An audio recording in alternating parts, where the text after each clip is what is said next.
I studied nuclear science, and I loved my classes. But I had this one crazy teacher who wore dark glasses. Things are going great, and they're only getting better. Casey Jones going to reach Frisco. Casey Jones, but we'll all be dead. Well, I say every day, I'm just getting closer to taking a bath with my fucking toaster. Lorenzo will give you the details. A few moments later. What are the humans doing? Yeah, drop the done. The fake stream. The fake stream media keep lying on my name. The billionth time that they keep throwing shade. They need a scapegoat just to keep shifting blame. I guess that they have a new world order to maintain. Russia.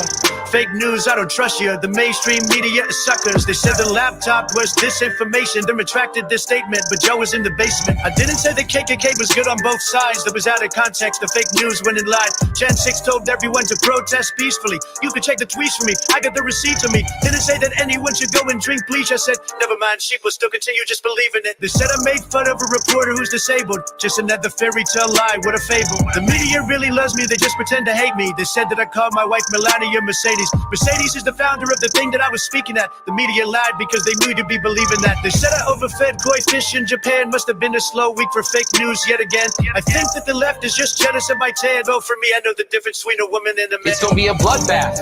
Bloodbath. Everyone is so obsessed. Biden is Obama's puppet in disguise. All he really needs is some fake glasses and a mustache. It's gonna be a bloodbath. Bloodbath. Everyone is so obsessed. Biden is Obama's puppet in disguise. All he really needs is some fake glasses and a mustache. What's up? Thank you for watching that brand new music video. Make sure you grab. Welcome to Chillin' with Sasquatch, ladies and gentlemen. Tonight, we're going to do whatever Binky tells us to. Hey, Binky, how you doing? Where's my mouse? Hey, Binky, how you doing? How you doing? Chilling like a villain, you know, cheating, robbing, rhyming, stealing. I'm putting her in my pocket. They're my pockets. You want to see my pockets? What's up? What's happening? What's shaking with you? Not much. Chilling like villain. Oh, that's how we do it around here. You know, we're good, Gavin. That's good. You know, I spent an awful lot of time on Red Dead Redemption 2 looking around for Gavin, just on the off chance that he might have actually been there somewhere. But I am pretty sure there is no Gavin in that game. Gavin, have you seen my friend Gavin? Yeah. If you haven't played that game, you wouldn't understand. What's up, Bryce? Welcome in, bud. Good to see you. Gary Baxter. And Voynich come through and said he was mentioning me because he's hot for my rock. Listen. What? I don't know. Could be. You're gonna have to say that one. I'm not failing. Not this time. Susan Brown single mom. All right. You did a good thing. That's what you did. All right. So what we're going through tonight, believe it or not, there was a gentleman who recently was arrested, convicted, pled guilty to attempting to breed giant hybrid sheep. I know. I just read this article. Not a joke. This isn't a creepypasta. We're talking about an actual legitimate attempt of nefariousness. Welcome once again to Leto's Law. Anybody familiar with Leto's Law? This isn't Leto from the Dune saga. This is a totally different guy. Welcome in, Rats to the Moon and Stephanie. Man faces prison for illegal scheme to create giant hybrid sheep. Dun, dun, dun. I think we're living in the Onion universe. We are living a live script of the Babylon Bee. What's up, Rats to the Moon? Hell yeah. Let's take the brats. Damn right. Participation trophy. We're just going to ahead and start that one right on off. Right there. Because I can get down and put some rats on the moon. I mean, why not? We got a Stephanie Jinx. Good to see ya. Here's my question. Why not giant hybrid sheep's my question. Why is it illegal? Why is it? I don't know. I mean, he's got a private farm of something like 5,000 acres over there by his onesie. As I understand it, he was wanting to breed them for hunting purposes on his private reserve over there. The huge ass ranch of some absurd dimensions. So where is it just because he was bringing in what, endangered sheep maybe? What do you think? Possibly. Would that be more against the law than just monkeying with Mother Nature in general? Because the government's not doing it. Yeah, you're probably right. Chances are he'll spend about 3 weeks in jail and they'll show up with some of those black sunglasses and get him out and let him go finish his freaking job. But for the government. Right. That sounds about right. All right, so Mr. Lato is going to run this through. And like I said, this isn't the God King Lato. Not to be mistaken with the Dune Saga. This is just some random lawyer on YouTube. Here's Steve Lato. A longtime viewer of my channel who calls himself Madcap sent me a note and said, Steve, check this out. This might be the weirdest story that you've seen in quite some time. And I agree. Here we go. This is from the government's own Justice Department. Montana man pleads guilty to federal wildlife trafficking charges as part of years-long effort to create a giant hybrid sheep for captive hunting.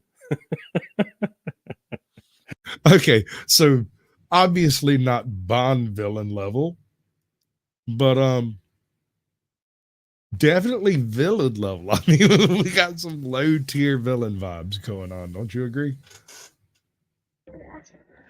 I do agree. Is it evil though? I mean, are we talking like nefariousness, or is he just wanting a bigger rack? No, I think there's probably nefariousness.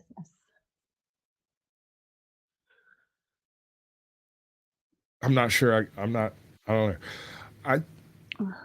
I guess we should go into the laws of unintended consequences on this one and say that he should not be breeding giant hybrid sheep. Although I'm not sure exactly why.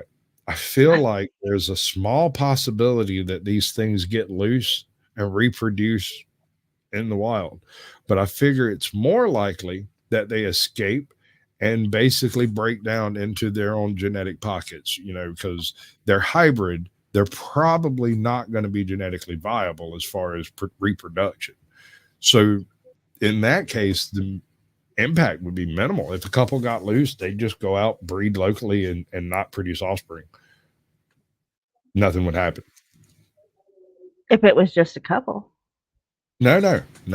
It would take a herd to stop a wild sheep population from reproducing, because there would be viable native sheeps out there that would be capable of reproduction. You would have to release generation on generation on generation in order to impact local sheep genetics. Or perhaps you might have to affect their perception of desirable mates. So if you had a sheep, like say bighorn sheeps, like the big rams from the Rockies, right? Their females look for sheeps with larger horns. It's partly a visual cue that causes them to go into estrus. So if we were, say, crossbreeding some, huge bighorn sheeps, then it could feasibly have an effect, a single male having a harem of females and none of them being capable of reproducing offspring because the single male is inviable. That could affect populations in a single generation, no less. Welcome in, Northwoods. Good to see you. You're going to have to say that one. I'm not taking that risk. Rasmir. There you go. We got Ricardo. I'm waiting for Conquistador to come back in. I miss him. I giggle every time I see that name. Woo woo, Northwoods. Good to see you. Right. Hey, Scully, I sent you a link if you're interested. It's up to you, though, bud. Okay, the man's from Montana. I get that. He pleads guilty to federal charges. Okay, I've seen that before. wildlife trafficking charges. Okay, I've heard of that before. As part of years-long effort. Okay, so apparently the breeding of the sheep isn't the issue. The having of the sheep is not the issue. The combination of sheep is not the issue, but the moving them across state and country lines is the issue. How's that work out? What's up, Bootsy? Welcome back. Tiffany. Hello, hello. I did a thing. Where's the thing? Did I do the thing right, though? That's the question. I did it specifically for her. Skadoosh. Oops. No locking stuff. You see something? That's not going to work. Hey, we got another one in here. What's up, Jake? Hello. Why, How are you? Hello. How are you? I'm putting you in my pocket. Now I got to do a thing. Let's see. What are we doing? This one. Right. Actually, I don't have one for you yet. I'm going to have to make one. Welcome in, Andrew. So if I crash in the middle of this, it's your fault. Just so you know. It's not my fault. It's Jake's fault. Oh. Jake the Snake. Jake the Snake. Oh. You got to do it right or it don't come up right. Your channel's kind of hard to find. We're going to use this one. Save My image. channel is? A little bit. You kind of got to be specific with it. Like you can't have the space in it. Right? That's because there's no space in it. I get that. What I'm saying is if there's a whole other group of screwballs out there that do an untethered live type thing that have nothing to do with you. And if you're not paying attention, it's very easy. Wait, I don't think that worked. Didn't work at all, did it? Nope. It's definitely not working. I don't like it like that. I prefer it when it works. How about you?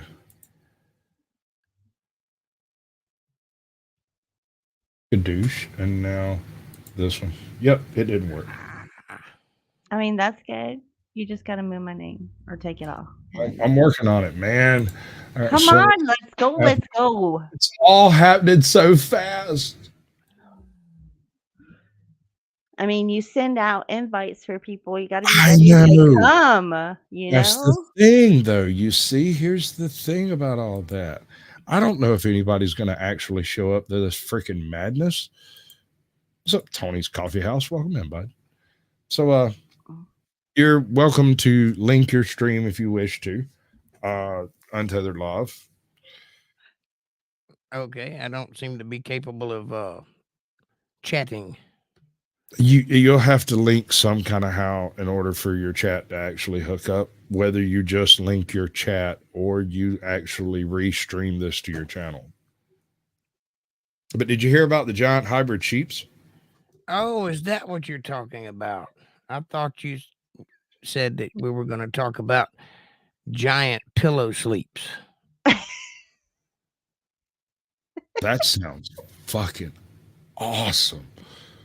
That's so much better show than I had planned tonight. Damn it. You know, in that case, I'm just going to end it now and leave because there's no point going on. You've come up with a better show than I had planned. So, hey, Jot, it's your turn. What? You welcome in, Dennis. Give me the money. Give me the money. Okay. I like that. I've been a busy little booger in the backgrounds for funds, right? Right. That's weird. Okay, no, that works. That's fine. Okay, I still haven't figured out exactly how all of this works in the vertical format thing. You know? Well, it works by jacking up your subscribership. I'll tell you that. I think yours is somewhat unique. I went back and looked at your back. Actually, for this tidbit, let's do this. What the hell? Sorry. All right, that's all you, boo. That's all right, so check it out. This man down here, if I'm not mistaken, has not missed a Wednesday, is going on 2 years. Right?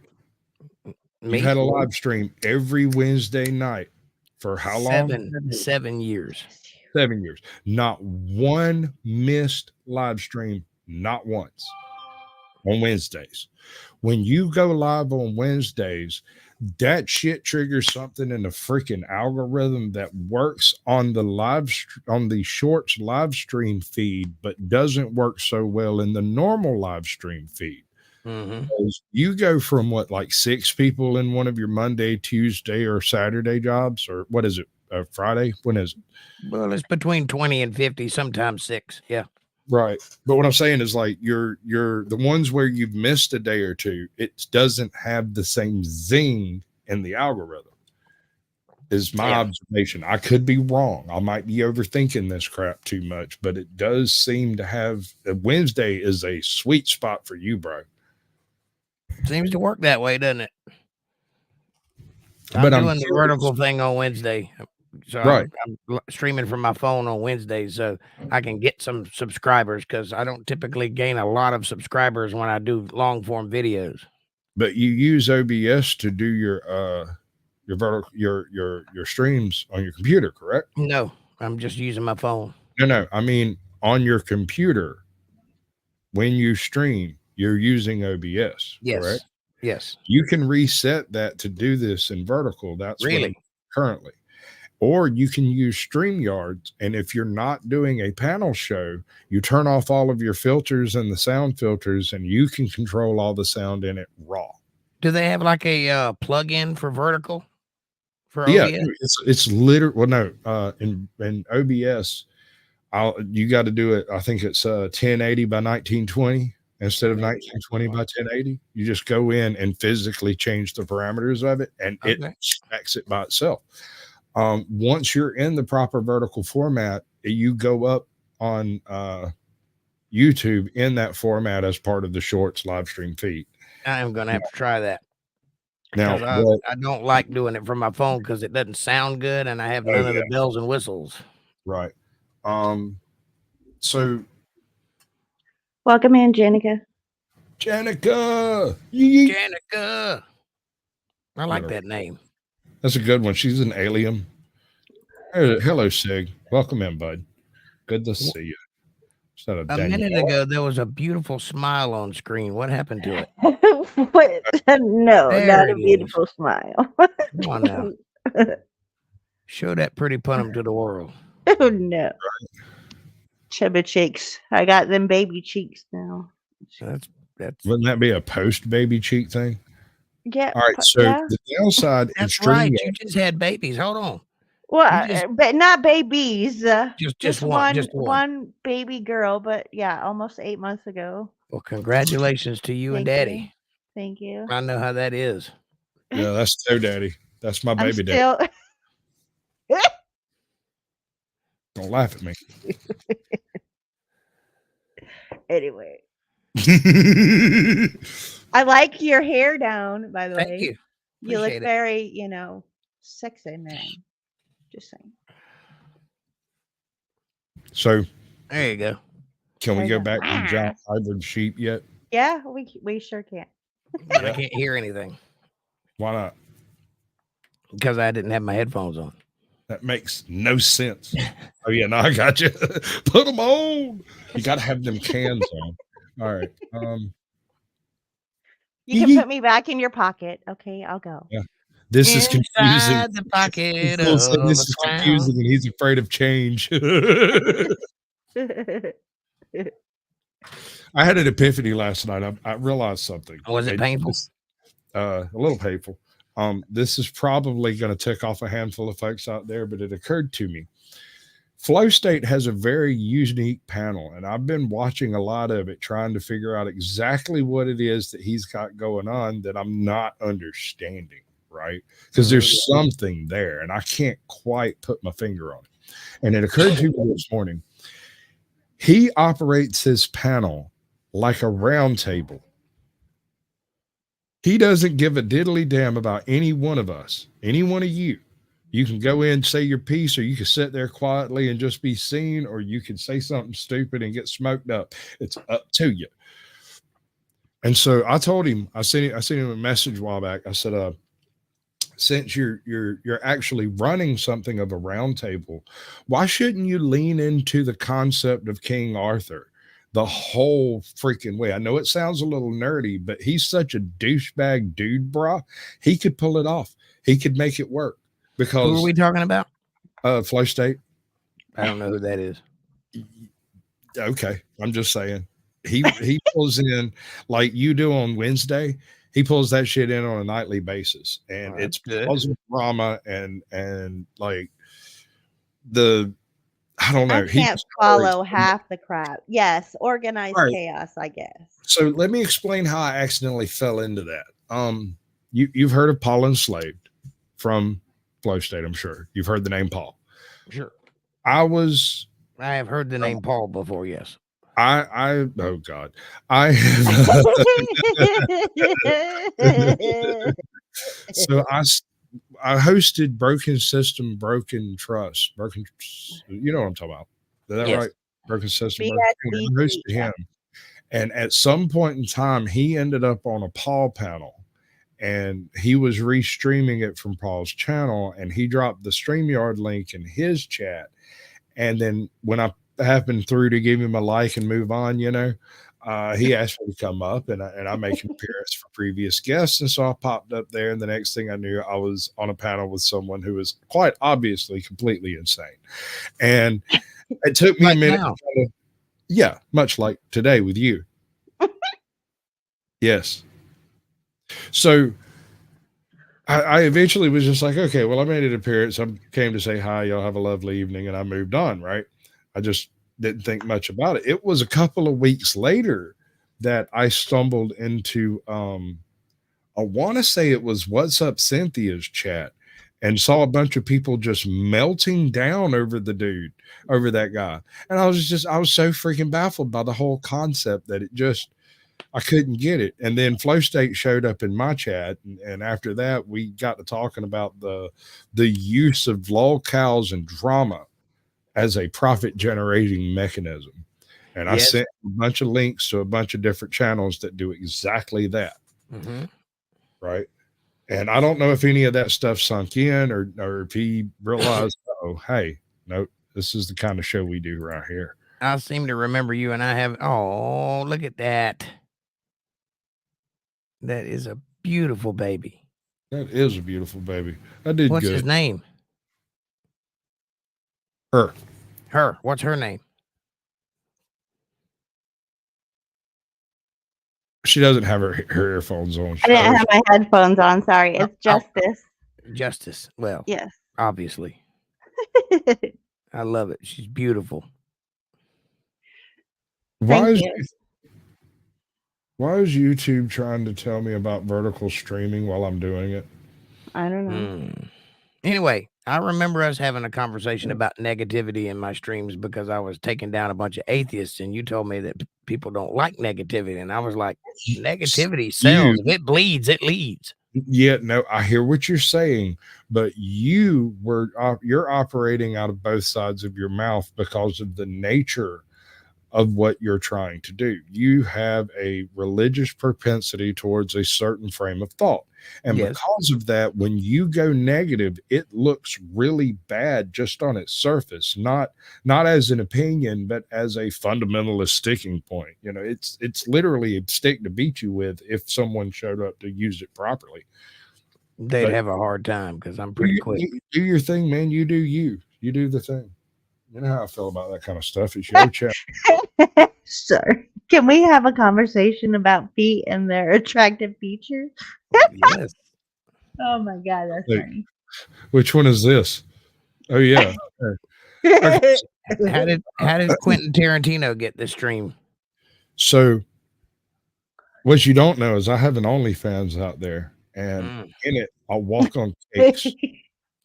That's all I do. It's my feet on cakes, and I'm not going to tell you where it is or how to find it. You probably already subscribed. You really? Seriously? Are you being for real, or are you just kidding?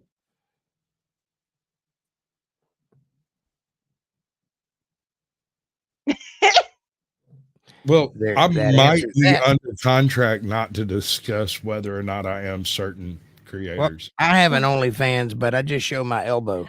That's all.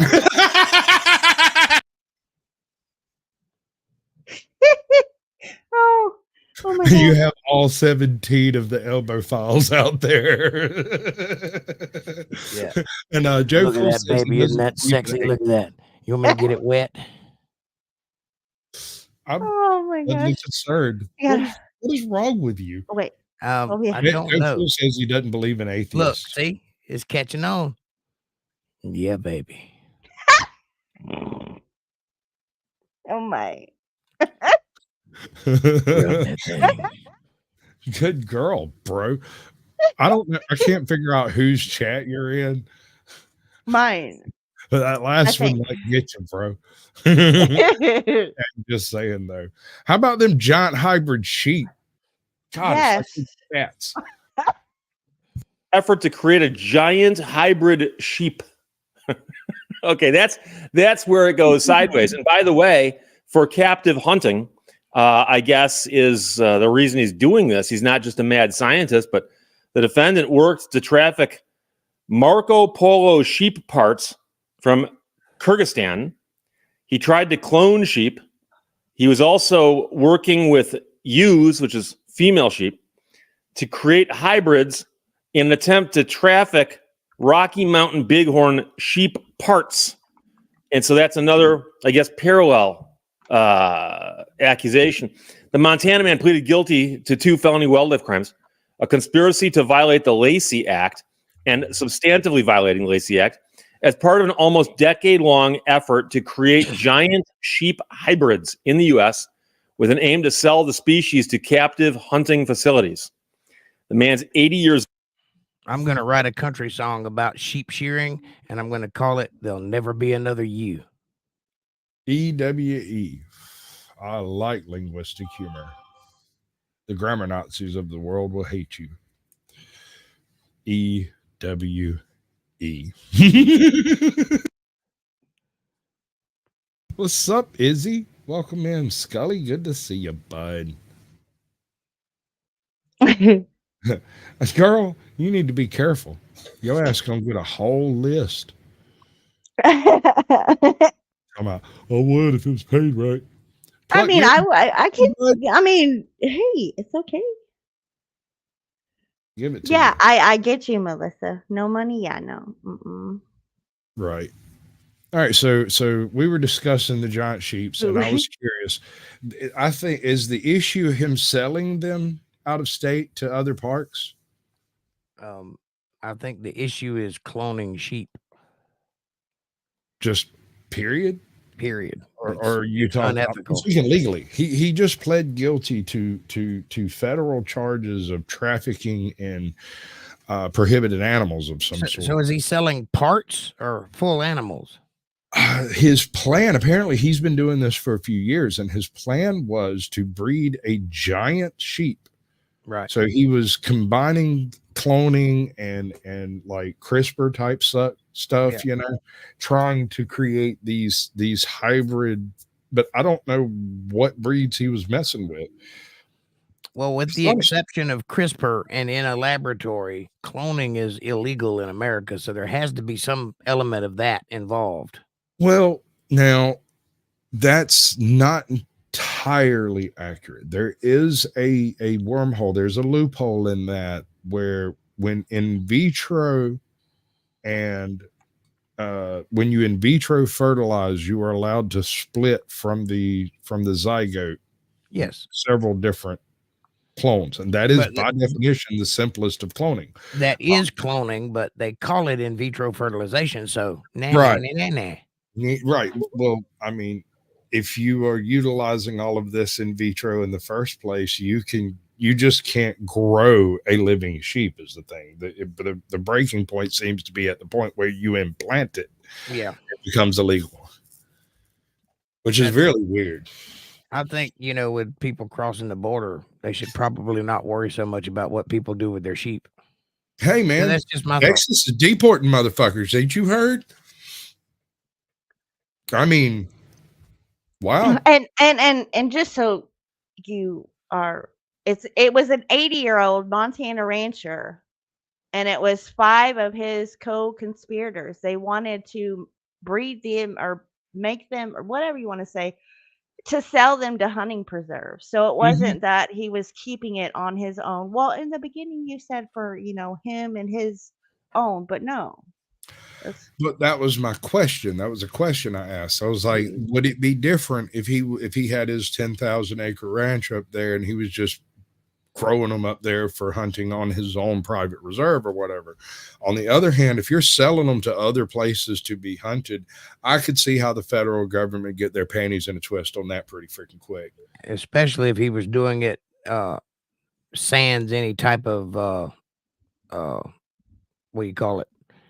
License? That's not the word I'm looking for. How would you license something that's never been permit? done? Permit. I'm looking for permit. Yet again, anything that's never been done before is legal by dint of there being no laws to stop it. Yeah, right? I guess.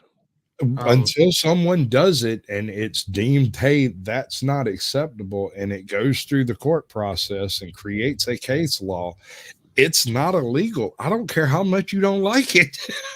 Well, that goes into a more esoteric question as to who do you call if the head place says you can't do that? I'll give you an example of what I'm talking about. I'm not trying to get political, but a reporter just got arrested by the FBI for reporting. He works at the Blaze. He didn't at the time, but he is a reporter. And he just got arrested for reporting on January 6th. He didn't do anything. He wasn't there in the capacity of the crowd. He was with a camera reporting, and they just arrested him for it. So that's illegal, First Amendment rights and all. But who do you call if the FBI says you can't do that? There's nobody above the FBI. So if they say it's illegal, it's illegal. Ghostbusters. Yeah. Yep. So they cloned 165 Marco Polo embryos. Okay. That'll be an interesting pool party. Marco. Is anybody here Polo? I don't know. That's what me and my family whistle at each other when we get lost in stores, separated. You're walking around and you hear somebody go, and someone else out there go, Polo. Their goal was to create a larger and more valuable species of sheep to sell to captive hunting facilities, primarily in Texas. Go figure. Does the government sell sheep? Not that I'm aware of. Because that might be what it's about too, because he might be encroaching on somebody else's territory who has a congressman in his pocket. I think we can all agree that this has so many layers of horrible, wrong shit involved in it, that whether or not it's legal is kind of a secondary consideration. Yeah. This man's going to hell for creeping on God's plan, personally. I mean, hey, maybe he's part of God's plan. I don't know. He can hope so. And here's what I have to say about atheists. They really hope they're right. Yes. The alternative is terrifying. Somebody said, and it's probably Albert Einstein, but it might have been somebody else. But the sentiment remains, regardless of who said it. Either there is a God or there is not. And both prospects are terrifying. That's true. That is absolutely true. I've always gone by the premise, there's difference in faith and faith. You have faith with a capital F and faith with a lowercase f. I have lowercase f faith that 2 + 2 = 4. But I have a capital F faith in the existence of a creator of some sort. Amen. I have no faith in my ability to describe it, name it, talk to it, negotiate with it, speak with it, commune with it in any capacity. Well, that's why people like me have a job. And I'm not starting cults. So, That's why people like me have a job. For starting cults. Okay. Good luck. Hey, I'm just doing what I'm told, brother. All right. So The next video is when cops turn out to be the suspect. So cops.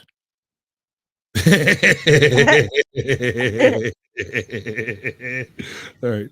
Yeah. No, that was this guy right here. Just so you knows, you know. Cops. Okay, so it's cops. I already find them a bit suspect in the first place. I'm not gonna lie. My point exactly. Her arms were wrapped around her neck, and Amy was falling down.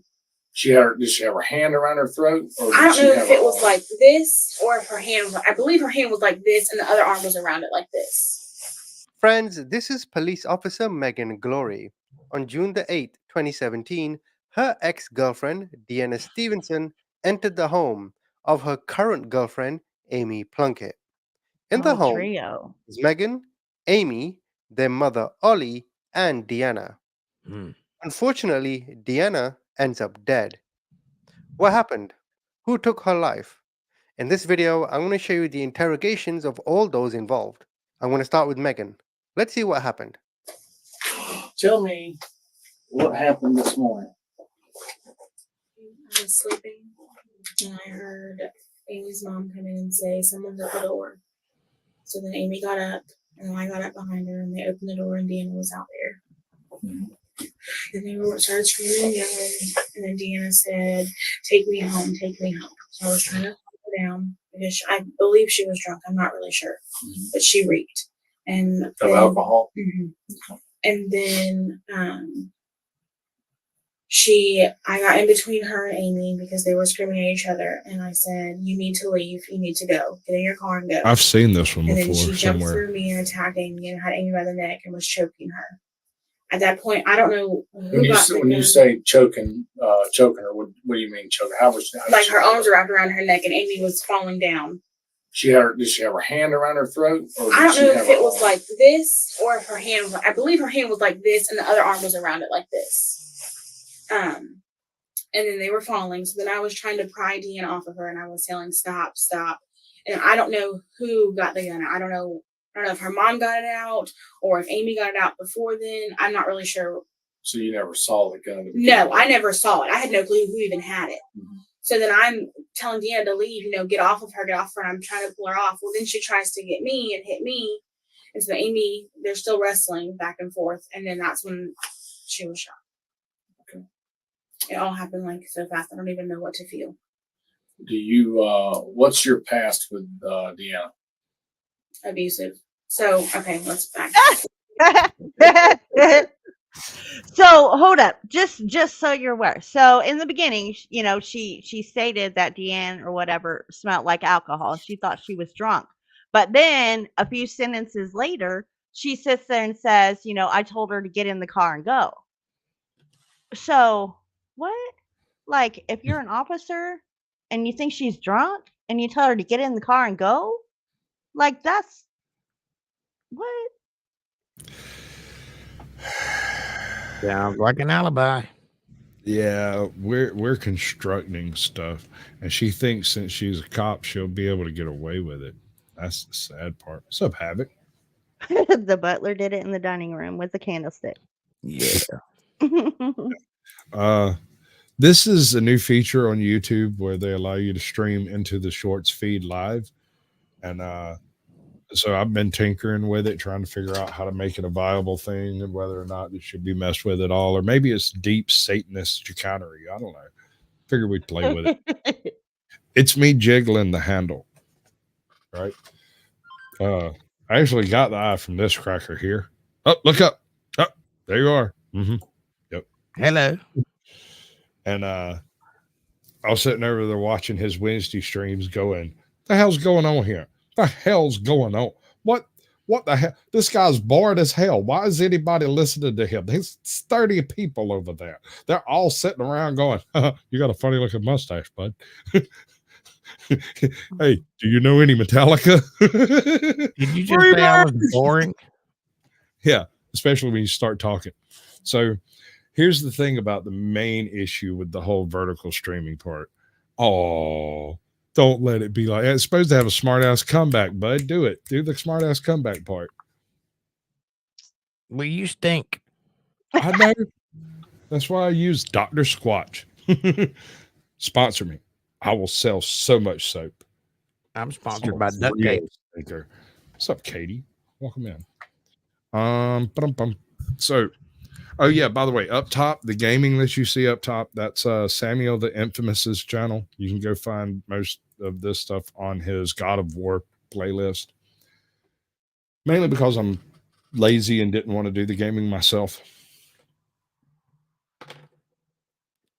Right.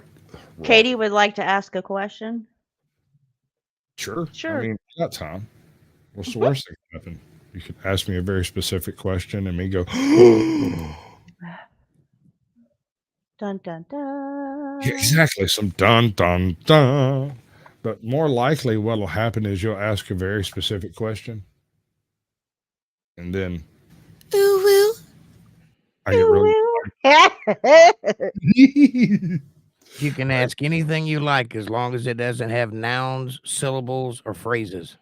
Right? No commas, no periods. We can't even tolerate any amount of punctuation. Good luck. Are you all right? Yeah, I am. You good? All right. So, does anybody believe this chick here? No, absolutely Okay. not. Do you reckon she's hitting on her coworkers? I think she may have eaten one of them. Together for 6 years. We own our house. She has a son. We broke up a little over a year ago, and it's been rocky ever since. She would threaten me, and she was abusive in the past. Threaten you by means of what? Like calling me and threatening me that she was gonna self, and not threatening me like for my life to be in danger, but threatening like to kill herself, or Amy to kill Amy. And then so we haven't lived together in probably 4 or 5 months. Did you know her to have any possession of firearms or anything like that? Deanna? No, she has none. She has no firearms. There was never, let me rephrase it, there was never any in our house when we lived together. So I don't know if there is now. I don't know, because she works at the prison in Milton. So I don't know if there is now. I don't know if there's any in her car. I have no clue what her intentions were. She's never come to the house before like that. And I know she worked last night, and the last thing I talked to her, she had asked me to go feed the dogs that are at our house, her 2 dogs. Did I miss the question? I'm still waiting for the question. What was the question? Yeah, Katie. She didn't ask the question. She just if she could ask the question. Yeah. Maybe that was the question. Oh. Okay. Yes. And I told her, okay, I wasn't going to be able to make it. Then her mom said she was going to go do it. So I put my house key at her mom's house, and that was the last I had talked to her. And then at like 8:30, she texted my phone and said, what did she say? Amy has a hold on you. And I forget what the other message said. And then that was it. I said, I'm not doing this with you tonight. I'm not fighting with you. Have a good night or bye or something. And she said, oh, you never do. And that was at like 8:40 last night. And I had talked to her since then. And I went to sleep last night and then woke up this morning. I have no clue what time it even was this morning. You might have misspelled bait, but I don't think it's bear. It's she all right. So if I remember correctly, she was involved in a shooting in either her home or her mother's home or her friend's home. I never could pin down whose home it occurred in. A friend shows up saying something about some negative crap going on, and then someone else showed up that she knows, apparently was allowed to come in at some point in time, and in the process of an argument, she ends up being shot, if I remember correctly. And her description of events and the other 2 people's description of events are not jibing. They're not. Here's great. what I think happened. I think she hooked up with her ex-girlfriend and they were in bed together. and her ex-girlfriend's boyfriend came to the house beating on the door, and she decided to go with him, and in her jealous rage, she shot her. Well, no males were involved in the filming of the harming of these people until they showed up at the police station. No males were involved in the harming of these women. Well, maybe it was a third girlfriend then.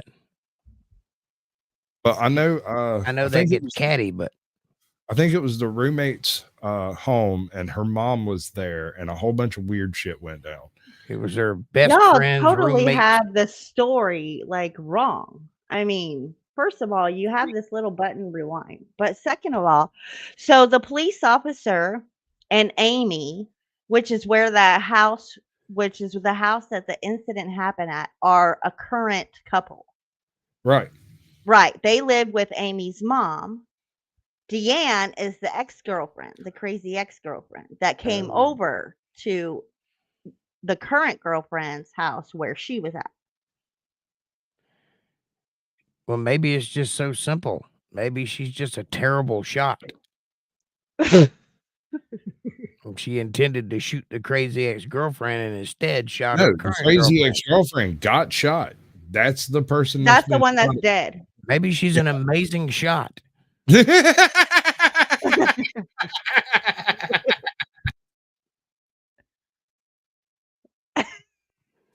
There's no men were harmed in the filming of this picture.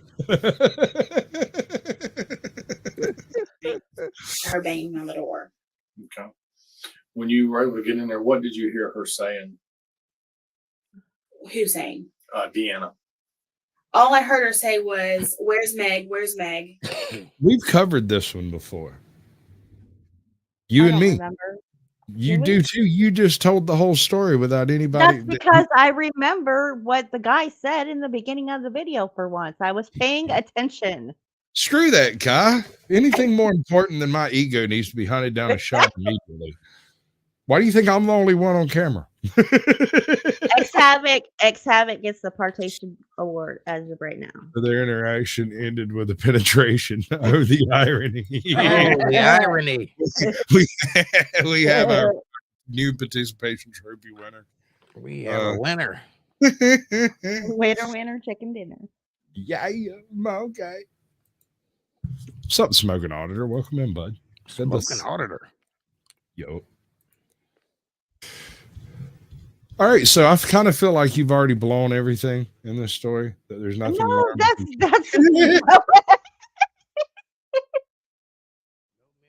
we don't know how she ended up dead. Oh, it's probably the bullets. Because I didn't go out because I was asleep. So I got up after like a minute after Amy had opened the door, and I don't know what they were saying. They were exchanging words of some sort. I think she was saying leave or get off my porch, leave. And then Deanna kept saying, "Where's Meg? Where's Meg? Where's Meg?" When I come around the corner and I said, "What do you want? What do you need?" And she said, "Take me home."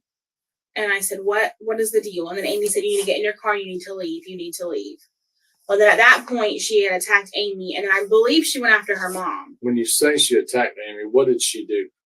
She just like lunged at her and then put her arms around her, and she was punching her.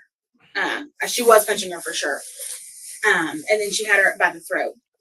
And that's whenever I tried to get in and break it up. And then that's whenever the gunshot happened. And then after the shots. All right, Flow State. Here's what I mean. You do a round robin type of panel where everybody gets to have their little 2 or 3 minutes of say, and they can get as much out as possible. And then you have the people that scream over folks, and you tend to kind of keep them on a little bit tooled in. And so it's like a round table panel, right? If you get your channel nuked from orbit and you don't come back as King Taylor,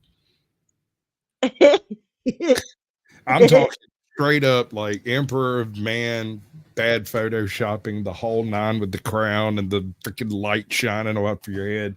You're a moron if you can't pull that one off. That one's an easy sell. But it would be a great visual gimmick to kind of give your shows a certain kind of conceptual continuity as to what you're trying to actually do. It explains it without actually having to sit down and go, well, I'm trying to let everybody have their say, you know. Oh, yeah. The Pope, no, but you're not God, Emperor of mankind, you know, or Arthur. I mean, King Arthur had Excalibur. You know, there's a lot that could be done there. I'm just saying, a clever boy could make it work. I don't know if you're a clever boy, but I figure if you douchebag and earring it enough, it'll be all right. I resent that. What'd you do, or what'd you see? You should. After that, Amy knelt down by her and was trying to cover her up. And then Is it there was because you blood resembled everywhere, that? Obviously. And then she yelled to me, "Go get a towel, go get a towel." So I With went your and got a towel for douchebag her. and your earring. And then she was, Yeah. and I was outside the whole time after that.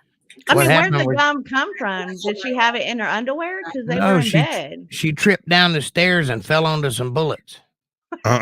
Yeah, she was shot twice in the back of the head. It was obviously suicide. Listen,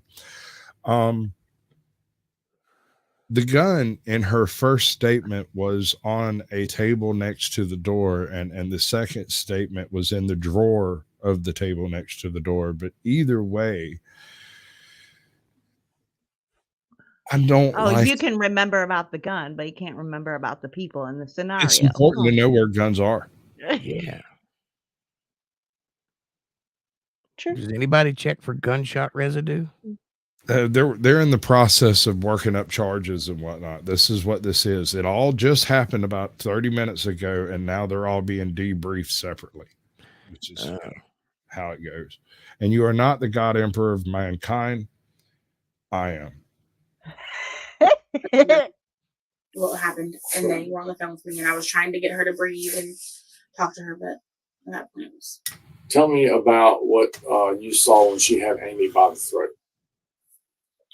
So I believe she had her like this, and then her arm wrapped around her. And Amy was like trying to breathe, of course. And then they went backwards. Was she gasping, or was she?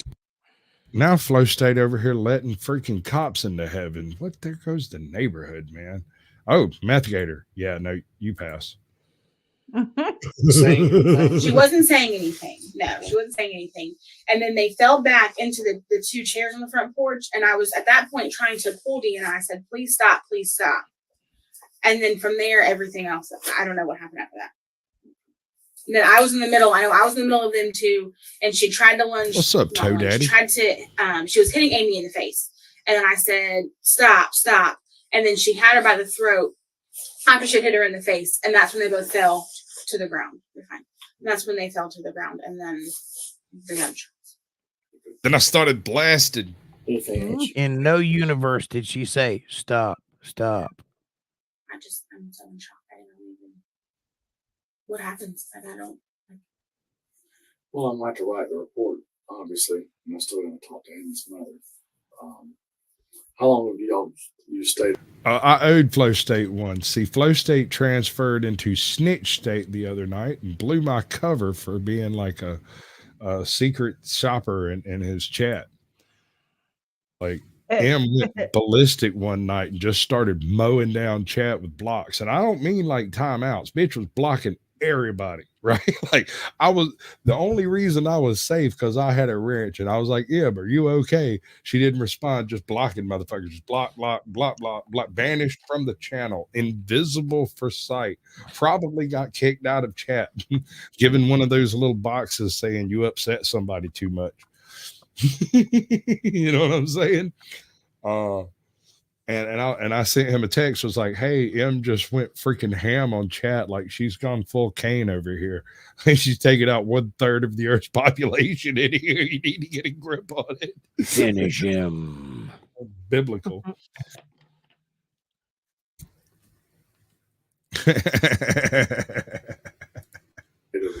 I think Amy said something about you moved in earlier this year. I was like, I think I've been there like 3 to 6 months, 3 to 5 months, something like that. And you still stay in contact with Deanna? Yes. Well, for the house reason. I mean, she would text me and call me and stuff, and we would communicate for like bills or the dogs or whatever. Does she have another girlfriend? I believe so, but I don't know for sure. I'm not 100% sure on that. We don't talk about things like that.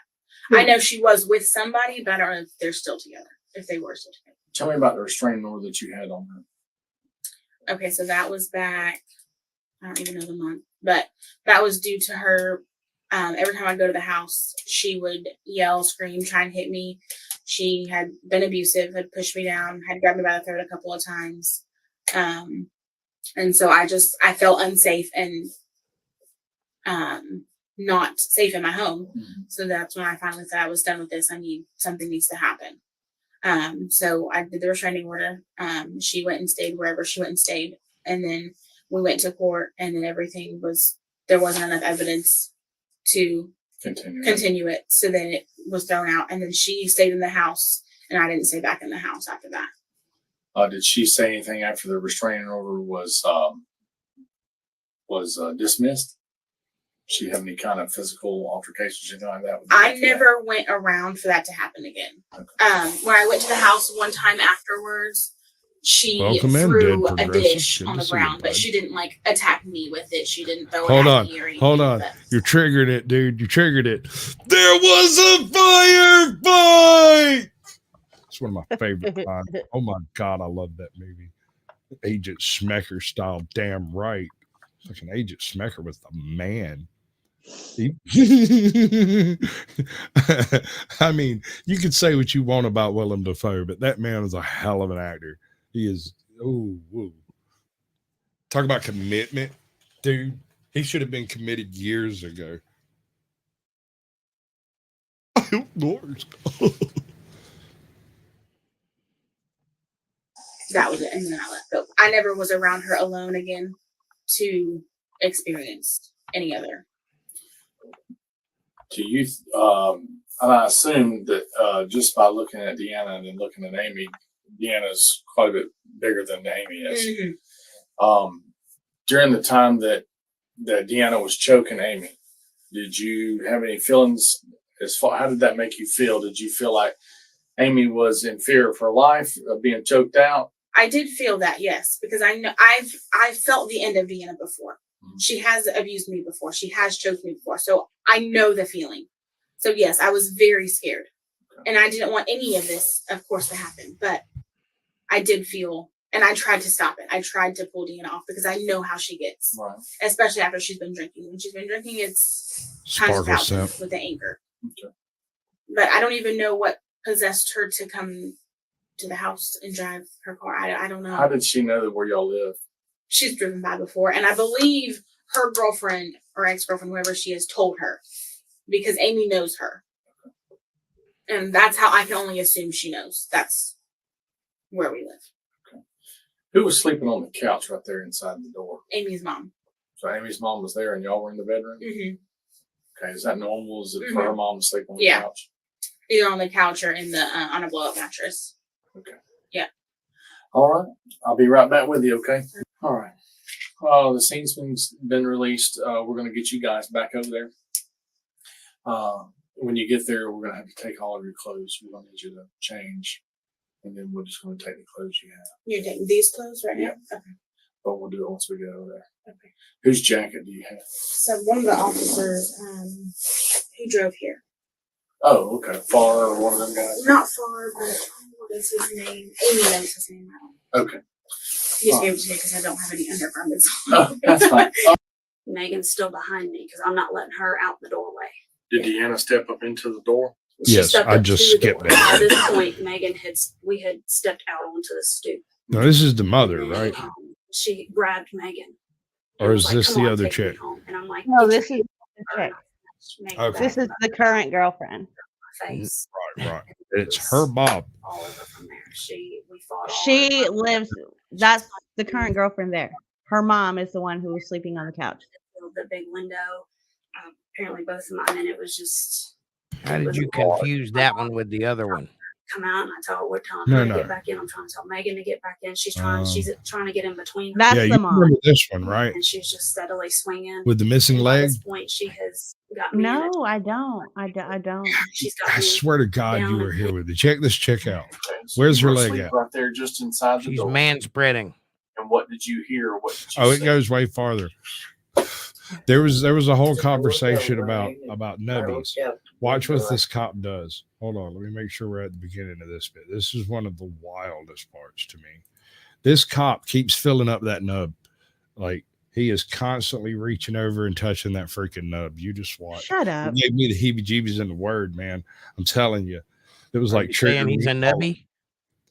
I don't know what is up, but eventually when she stands up, her leg pops into existence again. She suddenly She's has sitting on it. I guess so. But she sits here for almost a straight 2-hour interview on that foot. You know, that motherfucker dead as Dillinger by the time she stands up. Right? I mean, good Lord. It does look like there is no leg, though. It just looks like there's a stump. And 3 or 4 times during this interview, Homie is reaching over and patting on that on what appears. Nuh-uh. I'm dead fucking serious. Well, until you show it to me, I don't believe you. Oh my God.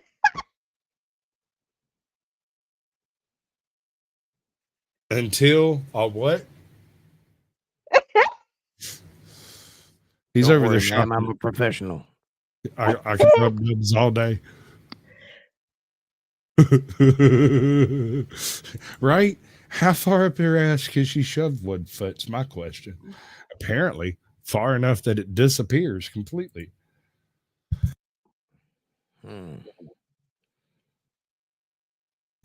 Because of proximity to rubber rooms.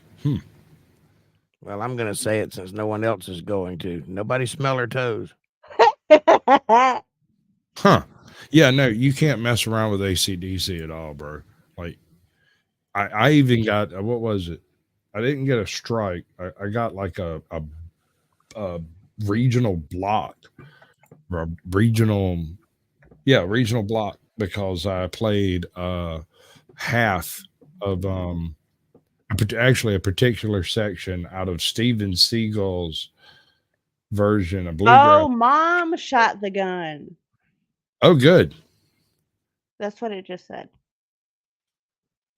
Cool. You mean to, sweetheart? Buckshot But you have mama. to protect yourself and you have to protect your family. You're in your own home. Okay.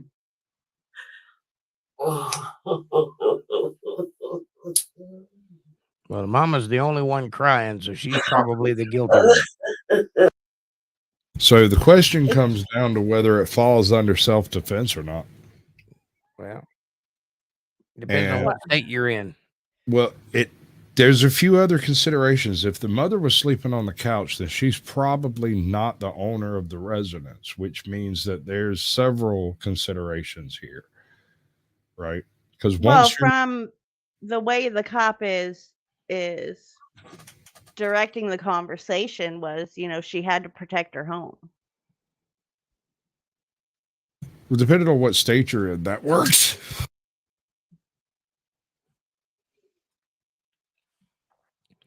In Florida, it's a suggestion. Somebody walks in your house, shoot them out the door.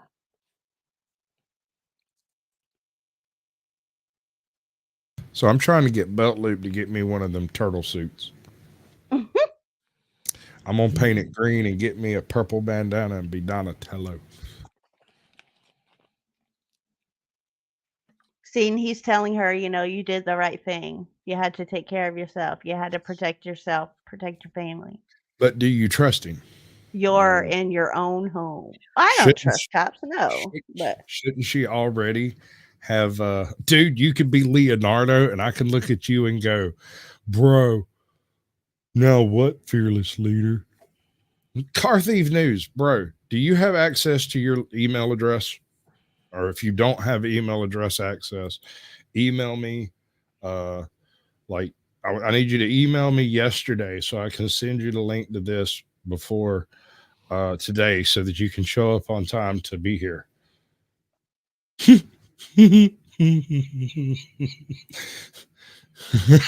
What's up, bud? Welcome out of jail. Homie's been in jail for freaking almost a year and a half, 394 days. That's that's a year and a half, ain't it? A year and 3 months. Something like that. He's probably got most experience with the turtle suit lately.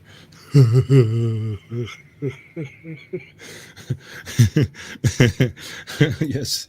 All right. Freaking email me so I can find your freaking email. Do you want a link? I'll send you one and you come. Oh my gosh, Car Thief News is in the chat. I know. I've been talking to him for 3 fucking minutes. Oh, I've been reading because you muted it and I wanted to hear the rest of the story. I'm sorry.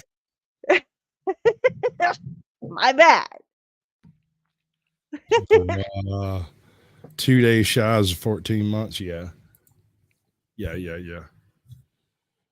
But I got my email open over here. I don't know. I'll try.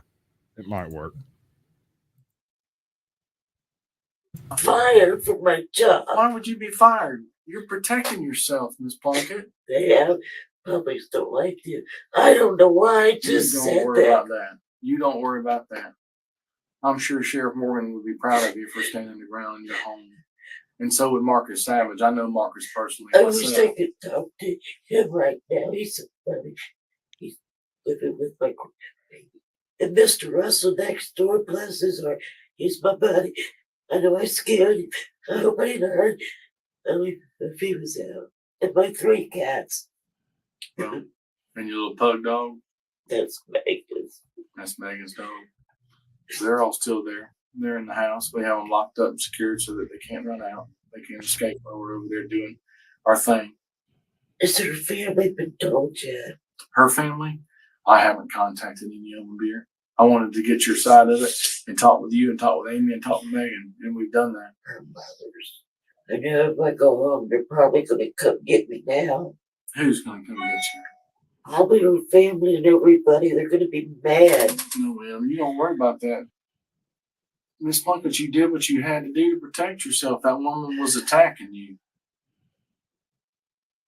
She's a whole lot younger than you. She knows better than that. She drunk. I don't know that she's drunk. I know what Megan says and I know what Amy says about her drinking habit and stuff like that, but we won't know until we do the toxicology on her to see how much alcohol she has in her system. Doesn't she? She has a what? What's her name again? Deanna. That's a son. What up, bud? Welcome in. Oh, another day above dirt. Welcome back to the free air. I appreciate that.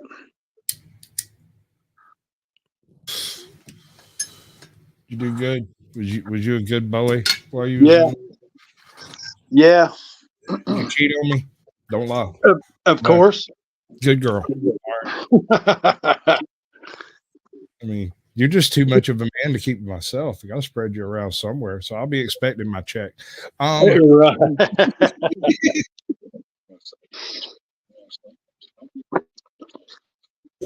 So, what you been doing the past week? You've been out what, about 4 days, 5? Since last Wednesday. So almost, yeah. So a week and a day. Yep, week and a day. Don't fuck it up. I'm calling this case 3 birds and a bullet. Not even remotely a chance. I like that. 3 birds and a bullet. Have you met Untethered Live? He's to your oh yeah left. Yeah, we met. And then Ajod, of course, is here.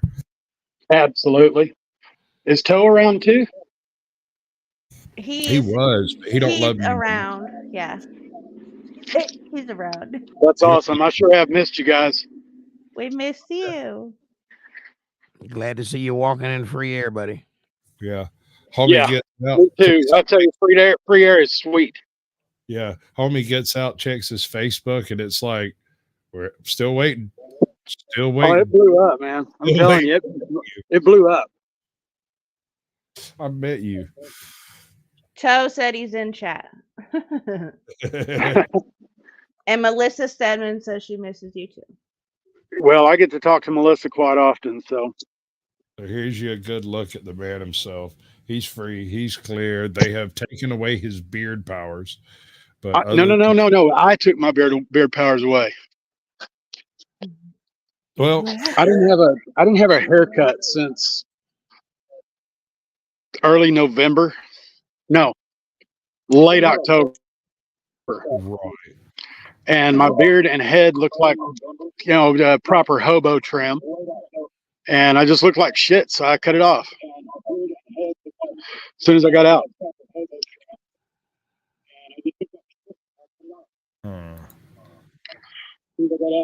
Plus, I cut about 20 years off my face too. There you go. We got a choice, people. We can either hear his echo or mine.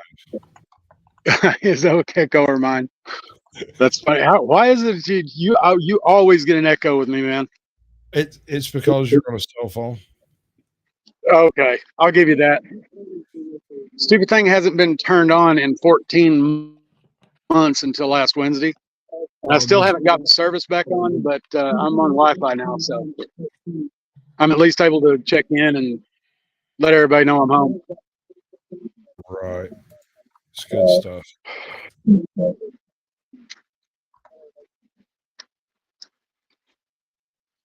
Let's see. Trying to find your freaking icon.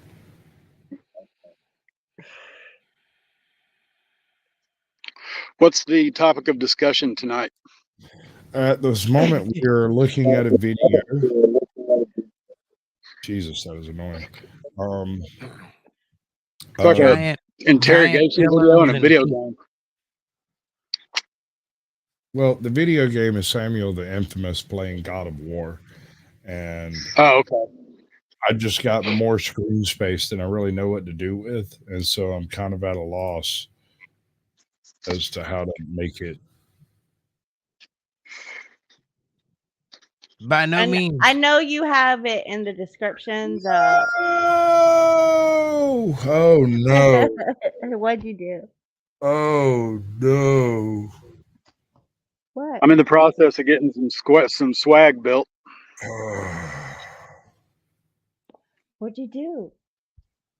I just sent some random freaking YouTube link from Car Thief News's page to some file in my OBS somewhere.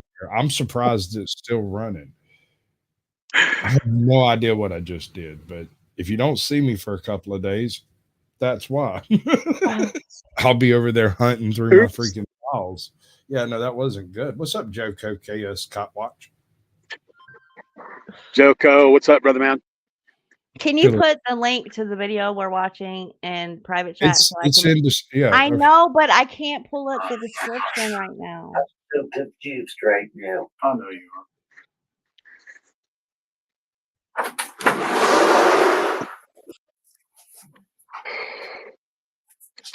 All right.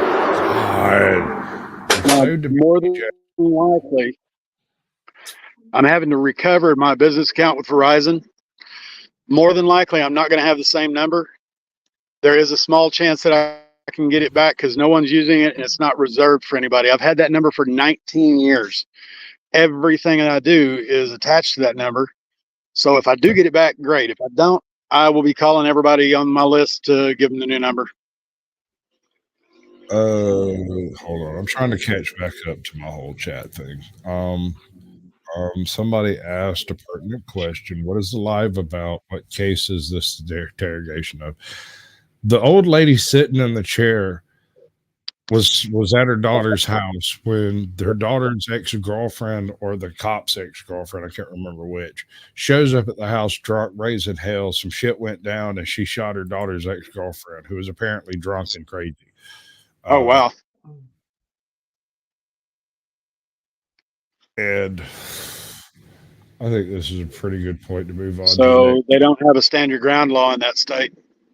Well, no, they were telling her that she shouldn't have to worry about anything, that she's not a murderer. She had to protect her home. Justified. Well, I mean, in Georgia, once they cross the threshold, you're on your fucking own. Good luck, girl. Yeah. Don't make me send your mama the cleaning bills to my rugs. Do y'all have a no duty to retreat law in Georgia? Nope. We do. Does it matter? No. No, if you retreat, they'll just come after you. Once you back off, it's like it's what they call a stand your ground law. Yeah. Well, I mean, we go full castle doctor stand your ground law. If you, I Right. feel personally, if I am in public and some shit gets started and I am armed, I feel like it's my responsibility, provided it doesn't endanger anyone to do so, to leave. If at all possible, I will shut the fuck up and walk away. I will go and get in my car and I will go home. That's Now, the same guy I am. if I go to my car and you follow me to my car, and when I get in my car, you stand in front of my car and start banging on the hood with a weapon, I will riddle you with fucking holes. See, we have a stand your ground law here in Missouri, but the Greene County prosecutor, he likes to do unlawful use of a weapon exhibiting left, right, and center. Again, ask me how I know. Exhibiting. Oh, there's a difference between display and what's the other? Is exhibiting the other? Brandishing. Right. Brandishing is pointing it at someone. Exhibiting is just showing it. So, and in theory, let me cover my, this. okay, If you pull our your unlawful pistol, use of a weapon. let me finish. If you pull your pistol and point it in the air, is that brandishing? No. Okay. That's exhibiting. If you do it in an angry or threatening manner. Now, of course, you rack off a couple of rounds and it's reckless discharge, but go ahead. Right. Right. What Shooting if you put inside it in city their limits. mouth and say something clever like a one-liner? Better make it Suck- good. Like, suck my Glock, bitch. Like, go ahead, punk. Make my day. I like suck my Glock better. What if they just puff on it like it's a bowl? They're just like, well, yeah. Does that They make them just call it. They just call it a shotgun, man. Do they make it? Does that make them a Glock smoker? A Glock sucker. Right. Well, our unlawful use of a weapon exhibiting reads that if a person exhibits or displays a weapon in an angry or threatening manner, readily capable of lethal use, that's unlawful use of a weapon exhibiting. In my case, I stopped an imminent attack from 3 bouncers half my age on a disabled dude. And I didn't even point the gun at him. I just stopped an imminent attack. Hello, and Terry never got Charles. a chance to. I didn't get to defend myself on the sidewalk, and I didn't get to defend myself in court. I already have a direct appeal in on that conviction because I didn't even give a single word of defense testimony on my behalf. Wow. Yes, dude, there was so much wrong with that thing. You got hooked up at a bad time to be hooked up as a white dude. Yeah. I mean, in my experience, as long as you're not affiliated, it's no big deal. Stay in your own lane. I'm talking about the federal government system, like the states and everything seem to have a distinct hard-on for locking up white guys. For some reason, here the past 2 or 3 years, they really want to do it. Yeah. But you know, here in Greene County, our prosecutor, he likes to run on a Republican ticket because we live in a red state, and you know, conservatives like to be hard on crime and they love them some police officers and all of that mess. But the fact is he is vehemently anti-Second Amendment. He wants to disarm everyone, but he'll do it one person at a time in his county. Right. Fuckers. Well, if you want to see a good man go bad, all you got to do is talk him into joining politics. Yeah. You know, I got this saying. You know, in the judge that was on my DWI case from the motorcycle accident, he got his butt hurt because that morning I dropped a video calling him historically a bully. That's why he revoked my bond. He was the Greene County prosecutor before he was a judge. The prosecutor now was his number 2. The judge on my gun case was an APA in this county for almost 20 years before he was a judge. If they're not playing patty cake, they're sucking each other off, I'm telling you. No 2 ways about it. Yeah. Constitution doesn't mean anything anymore. Not much. It means it has an effect in appeals. It has an effect in the whole appeals process. That is Right. the weak link we currently have to work with. Because if you go to court and you go to court on the wrong charges with the wrong skin tone and the wrong political beliefs, your ass is fucking fried. No doubt. No doubt at all. God forbid you do it in a county of more than 70,000 people. And don't be We're white. about 185. Springfield is the Queen City in Missouri, the third largest city. I thought you meant he had a lot of transvestites. I'm not worried about that. You know who I love?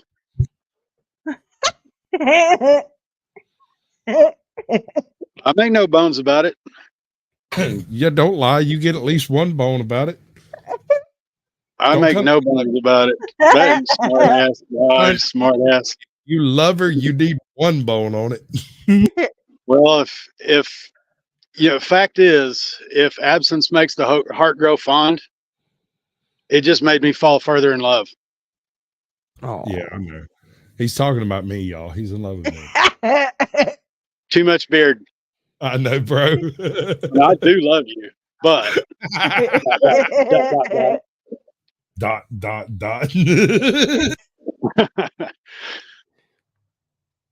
Man. All right. So my next bit that I've got up for us, the next bit of stuff to look at. Have you ever heard of the history guy? No. Yes. All But I've been out of the loop for 14 months too, so I'm doing some catching up. Right. Well, the history guy does like anthropology. No. Well, it's more of a Paleontologist? dude. Is he a paleontologist?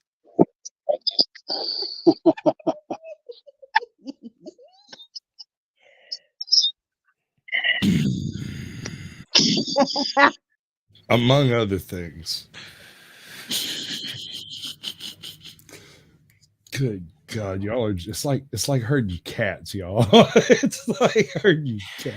What's hilarious is every time one of us interjects, your brain just shuts down for a second. It's It like, does. I've got this all planned out. Don't speak. No, y'all go ahead. It's like dealing with a big bunch of drunk 7-year-olds. Dude, I would be happy to see a 7-year-old in here. It would be so much easier just to tell them to sit down and shut up. No, you invited us. for You this haven't very met reason. mine. Teach them the first couple of years how to walk and talk, and the rest of the 18 years to tell them to sit down and shut up. Right. Amen. We've got some layering issues happening over here. Oh no. Well, I turned my YouTube off in the background, and I'm not hearing an echo of any kind anymore. Amateur. You fucking amateur. You ruin everything. Under I no know. circumstance should you put any of these images on top of that random ass video game playing in the largest upper half of the screen. You're right. I'm not going to. That thing gets more views than y'all do. That's not my fault. Hey, you're smart, fella. That's what they tell me. That's a Do lie. you know of an app? Do you know of an app that I can take a photograph and turn it into clip art? Hey man, does anybody know that? I've been looking for one of those for a while. So I'm about to start building some swag. I've You got can do that with Adobe Illustrator, but it's a little more complicated than just pressing a button. You have to convert it from a JPEG into a vector file. When you get it into a vector file, that's a single line. That's not pixels. Then you can turn it into clip art. Okay. If you would send him my email address so he can give me the directions, that would be awesome. Because I've already forgotten something about vector. Yeah. I got you. Bro. I'll hook a brother up after this. Send me his email address. I'll pop off something to him. I bet you will. I don't care where you pop off as long as you clean it up. Right? Just wipe it down and not in the beard. Right, not in the beard. That shit is hard to get out. Melissa tells me it's a complete and total abomination, so you know.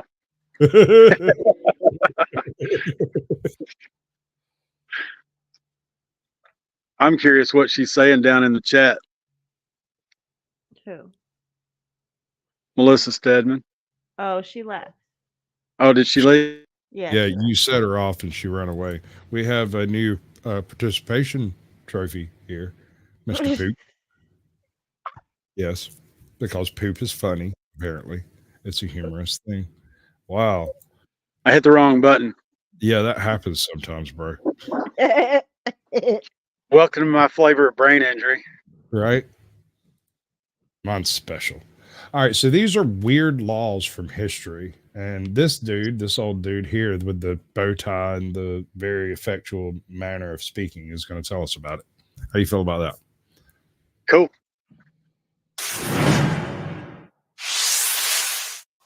Late at night on November 25th, 1870, two bedraggled-looking men clutching a leather sack knocked on the office door of San Francisco businessman George Roberts. They explained to him that they had arrived in the city too late to put their parcel into the Bank of California and asked him if he would be willing to put their bag in his safe for the night. Well, of course, that made Mr. Roberts wonder what was in the bag. The two men were tight-lipped, but George Roberts was a clever businessman, and he was able to wheedle some information out of them on the solemn promise that he would tell nobody else. Well, if the two men hoped that George Roberts would keep their secret, they would be sorely disappointed. He was apparently contacting friends almost the instant they left his office, because what was in the bag was simply too good a business opportunity for a man like George Roberts to ignore. The bag was filled with uncut gems, rubies, emeralds, sapphires, and lots of diamonds. And the discovery of what was quite apparently the richest gem field in the Americas is a story that deserves to be remembered. Philip Arnold hailed from Elizabethtown, Kentucky. He was poorly educated. He had been an apprentice to become a hatter when he decided to enlist in the army to serve in the war against Mexico in 1845. After the war, he'd become one of the hundreds of thousands of 49ers who had come to California to strike it rich during the gold rush. He'd worked in mining operations throughout the West, making enough money to buy a farm and start a family in his native Kentucky, although he continued to work in the West and only returned home periodically. In 1870, Arnold left his job working for a company that manufactured drill bits for mining and went to partner with his cousin, a man named John Slack, who was also a veteran of the Mexican War and also a 49er. And the two of them had worked together at a silver mine in New Mexico. And they went out to seek their fortune in diamonds. And by November of that year, the two prospectors had managed to fill a bag with uncut diamonds. And George Roberts, the man upon whose door they had knocked, wanted a piece of the action. One of the first people that Roberts contacted was William Chapman Ralston, one of the richest men in San Francisco and the founder of the Bank of California. And Ralston contacted a colorful mining financier named Asbury Harpending, who had been involved in mining in the West, to manage the project. Before they knew it, the two backcountry prospectors had... All right, ladies and gentlemen, with 48 votes, the decision is no hybrid sheeps. None of that. 66%. And a 33% split. Well, what are they going to do with all the pillows? I have no idea about the pillows. You keep bringing up the pillows. I feel like there's a subconscious draw to you and me and pillows, and I don't like it. Well, one thing's for sure. This man is no paleontologist. I haven't even got that set up for Vernon. But I can make it happen, Captain. Hold on. You don't want cars? Yes, I'm a paleontologist. Oh, it's okay. There's dynamite in this bag, too. I am a paleontologist. I'm a paleontologist. Paleontologists study really old stuff. Like crackers. Because bad movies are funny. I really should incorporate that a little better. Because I'm bad at this. And some of the richest people in San Francisco asking to be their partners. Harpending said of them they had all the manner of a couple of simple-minded fellows who had stumbled upon something great and, bewildered by their good fortune, were simply afraid to trust anyone with their momentous secret. But the promise of more money than they could ever imagine was too much to pass up, and they sold 50% of their stake. They were given an advance of $50,000, roughly the equivalent of $900,000 today, and told to go back to the mine and bring back more gems as proof of its value. They returned in the summer of 1871 with a burlap bag brimming with gemstones. Harpending took the bag to a meeting of the investors, dumping them on the table in what he described as a dazzling many-colored cataract of light. They sent 10% of the jewels to New York to be appraised by the most knowledgeable jeweler in America, Charles Louis Tiffany, the world-famous founder of Tiffany & Company. According to Harpending, Tiffany's assessment was, "Gentlemen, these are beyond question precious stones of enormous value." Eventually, he estimated the value of the gems, just 10% of those that Arnold and Slack had brought back that summer, at $150,000, making the whole bag worth a staggering $1.5 million. The group then recruited more investors, notably George B. McClellan, who had been commander of the Army of the Potomac during the Civil War and had once run for president, and Benjamin Franklin Butler, who had been a major general during the Civil War and was now a congressman, who would be helpful, the investors considered, in securing the land if the gem field turned out to be on federal property. Now more than ever, the wealthy group of investors wanted to buy out the two Kentucky miners who had discovered the gems. They gave them another $150,000 on the promise that they would bring a bona fide mining inspector to inspect the claim. Harpending engaged Henry Janin, of whom he said, as a great mine expert and consulting engineer, he was without peer in the United States, perhaps in the world.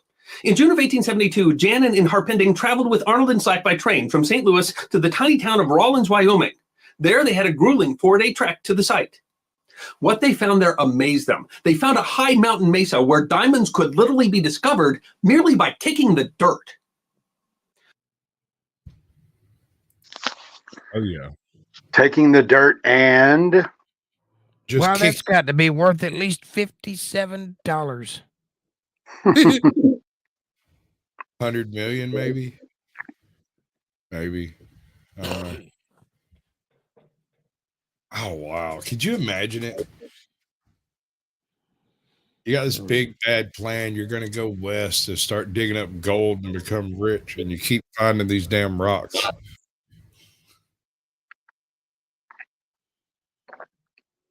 That's crazy. Wild. Harpending said, for more than an hour, diamonds were being found in profusion, together with occasional rubies, emeralds, and sapphires. Janin assured me that the discovery location alone, which we had partially examined, was certainly worth many $1 million. The investors quickly bought out Arnold and Slack. They received another $150,000 and then sold out some $300,000 in stock. Their total take was some $650,000, nearly $12 million in 2018 dollars. That was a tidy sum, but nothing compared to the value of the gem field. The wily bankers had taken the claim from the miners who found it for a steal. As Harpender noted, thus the decks were cleared. But even they did not have a real appreciation of the value of their claim. That actually occurred by coincidence. Janin happened to run into a team of government geologists, including Clarence King, on the train from Oakland. King was a Yale-trained geologist who was in charge of an immense federal mapping project called the 40th Parallel Survey. They decided to visit the site in October of 1872. They too were amazed as raw gemstones were easily found laying about. They were able to survey more thoroughly and even dug a 10-foot deep trench where the greatest diamond deposit should be. What they found astounded them.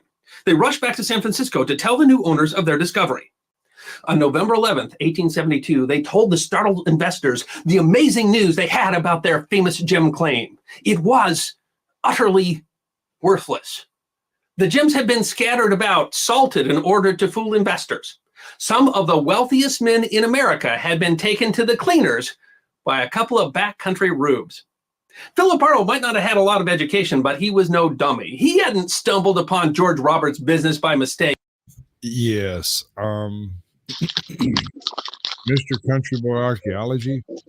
On the top, what we have is Samuel the Infamous Gaming, because I was lazy and didn't do the gaming myself, but he does a pretty good job at some God of War, said I could use it, so I'm using it.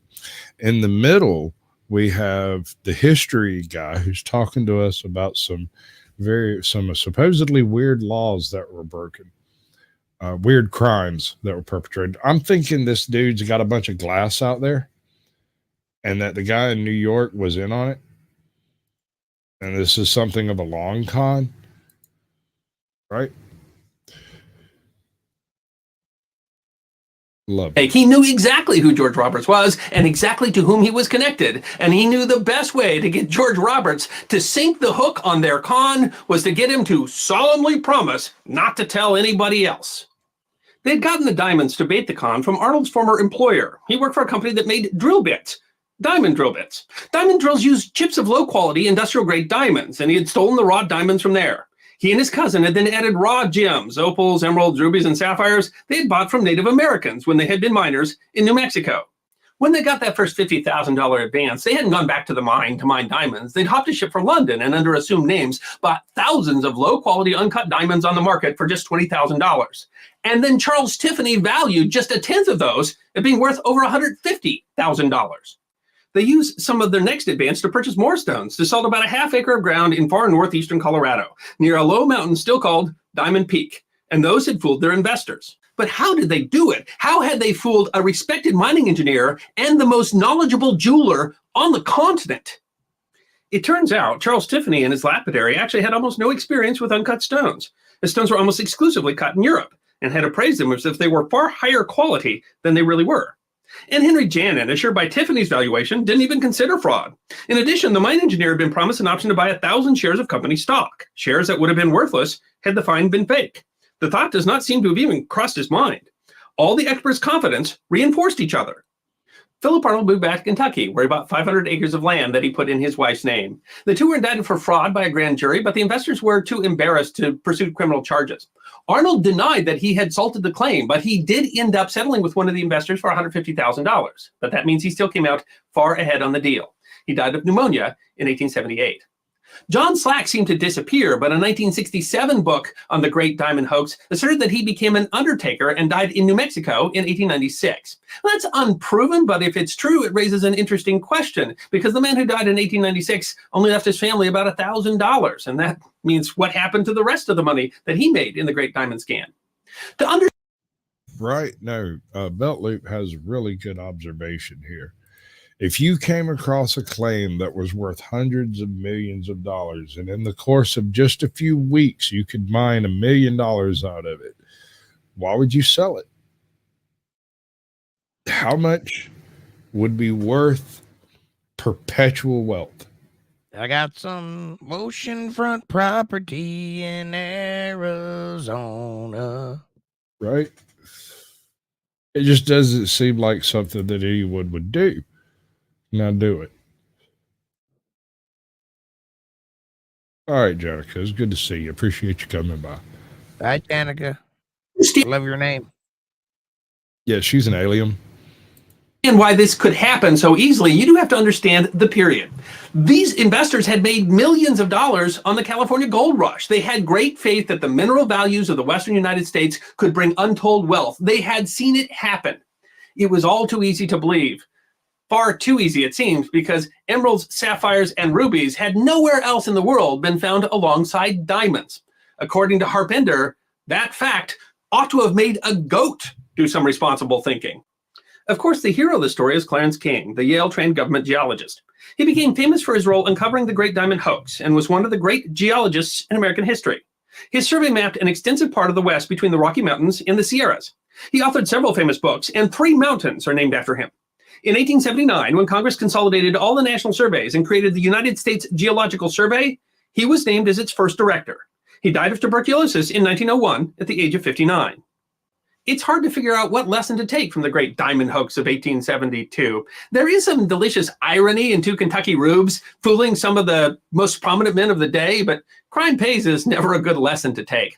Maybe the best lesson is that science wins in the end? In any case, it is a ripping yarn, history, that deserves to be remembered. The Great Diamond Hoax. Well, the problem seems obvious.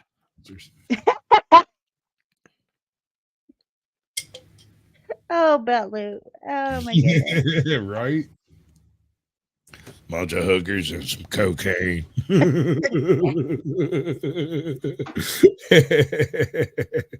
Some of that go snow, bro.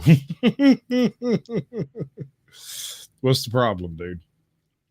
You know what they needed? A bunch of hookers and some cocaine? Paleontologist. Oh, yeah. That would do it. You ever heard of the racketeer nickel? It's none of your business, and I'd appreciate it if you'd stay out of my affairs.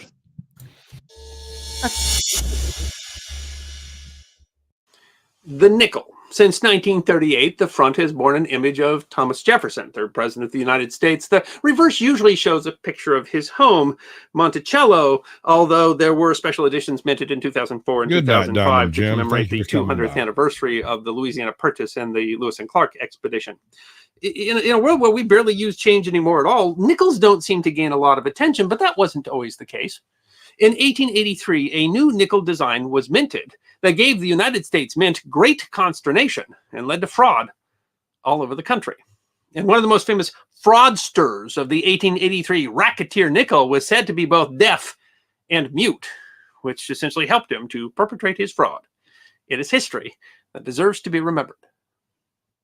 Counterfeiting is nearly as old as coinage. Around 600 BC, ancient Lydians minted coins out of electrum, a naturally occurring gold and silver alloy believed to be among the oldest coins ever minted. Greek historian Herodotus credits them as the first people to use gold and silver coins, although historically that is a matter of debate. Even these ancient coins seem to have been counterfeited, as versions with base metal cores plated with electrum, gold, or silver have been found. In the early modern period, coins were often clipped or shaved for the precious metal, which was always of value. Coins were given reeded edges specifically to prevent people from passing off shaved coins. The first American coins with reeded edges were struck in the 1790s on half dimes. They weren't yet known as a nickel, as well as on larger coins. But a good counterfeiter or fraudster was always on the lookout for an opportunity.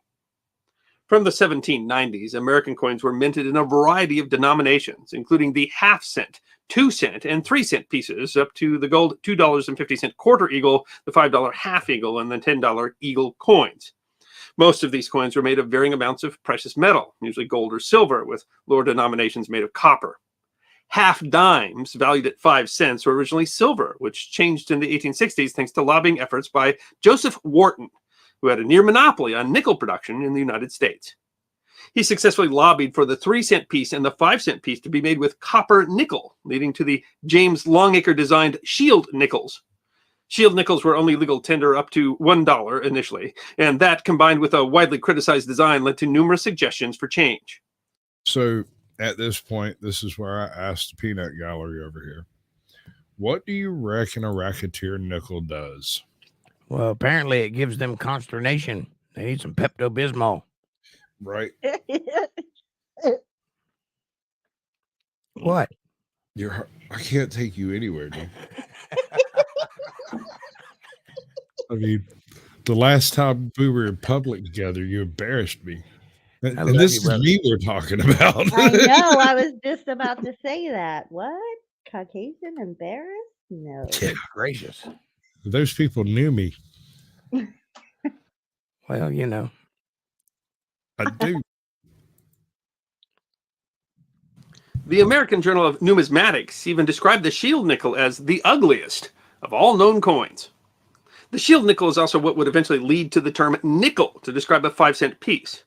It's not actually the first coin to include nickel. In 1857, the mint had shifted penny production to an alloy of 88% copper and 12% nickel. These nickel pennies were the first coins to be called nickels in the United States, differentiating them from the most coinage made of gold or silver. Besides Wharton's lobbying, there were other good reasons by 1866 to make coins out of base metals. During the Civil War, commerce slowed dramatically, in large part because Americans began hoarding gold and silver coins, which would hold value regardless of inflation. This caused both the Union and the Confederacy to issue paper money in cent denominations. Some banks even printed their own paper money so that commerce could continue. The issue of scarcity and hoarding continued after the Civil War. The mint simply could not keep up with demand for coinage. Thus, in 1866, the mint began producing 3- and 5-cent pieces made of 25% nickel and 75% copper. You have a request from a fan. Just saying. And we're going to get to see her feet.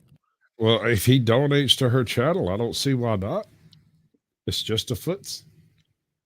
I got her elbow for free. Right? Okay, you're right. You did. Yeah. Copper. However, the nickel was not the only 5-cent piece to be minted during this time. Silver half dimes continued to be minted until 1873. Both the 5-cent piece and the 3-cent piece could be called nickels after that, as they were the only coins made from the material. In the years immediately after the Civil War, these coins were minted in huge numbers, nearly 15 million in 1866 and over 30 million in 1867. So many of the coins were minted that by the late 1870s, the glut of coinage forced the mint to cease minting 5-cent nickels completely. None were minted for circulation in 1877 or 1878, and fewer than 70,000 were minted in 1879, 80, and 81. Wharton, seeking to sell more of his nickel to the government, began lobbying for more coins to be made out of nickel. Wharton hoped to convince the mint to shift pennies to copper nickel as they were being minted in much larger numbers.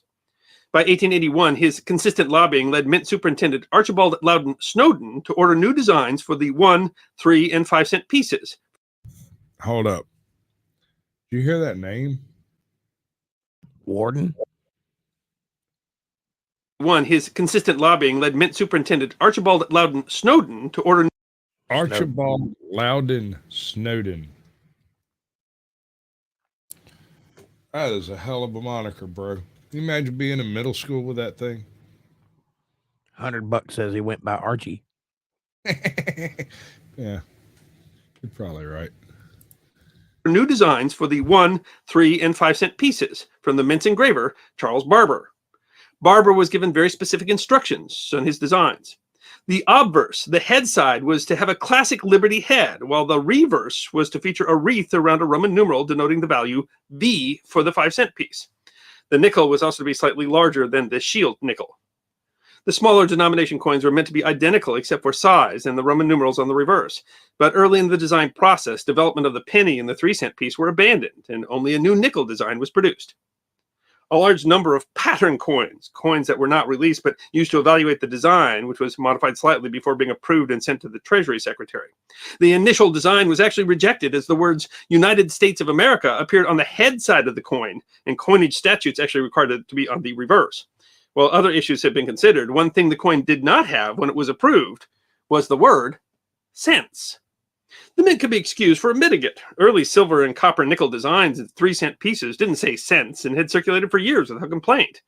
The coin was meant to start minting in 1883, but the dies for striking the coins weren't ready in time, and so throughout January, the Philadelphia Mint struck nearly 1.5 million 1883 shield nickels. The new design was finally released in February, and almost immediately others noticed that the coins were problematic. On February 11th, the New York Times published a press release from Washington, D.C. that stated, Chief Brooks of the Secret Service says that he regards the new nickels as very dangerous coins. A thin plating would enable persons to pass them off as gold coins of a new issue. The problem arose from the new nickel's similarity to the $5 gold half-eagle coin.